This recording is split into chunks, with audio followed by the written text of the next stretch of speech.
Today I wanna share with you kung ano ang sekreto ko, bakit na-maintain ko na maliit ang tummy ko kahit na minsan hindi ako nakaka-gym at kahit anong kainin ko. Guys, ito yung ginagamit ko. Gusto ko lang i-share sa inyo, baka makatulong.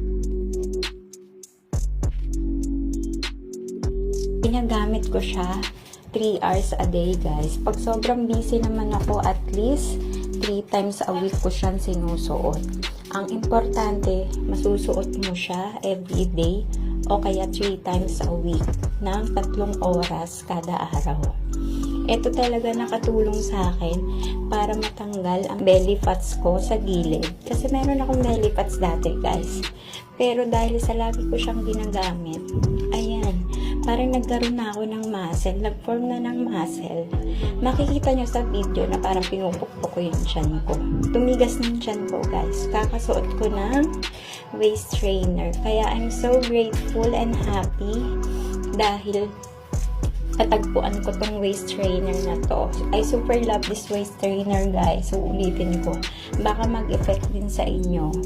Kaya kung gusto nyo rin ito, nandiyan na sa yellow basket, guys.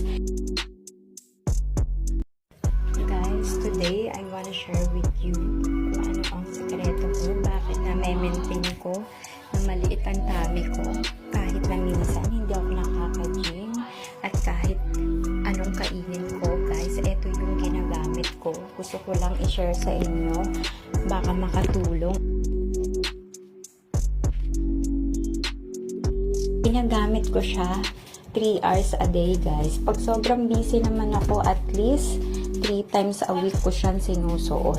Ang importante, masusuot mo siya every day o kaya 3 times a week ng 3 oras kada araw.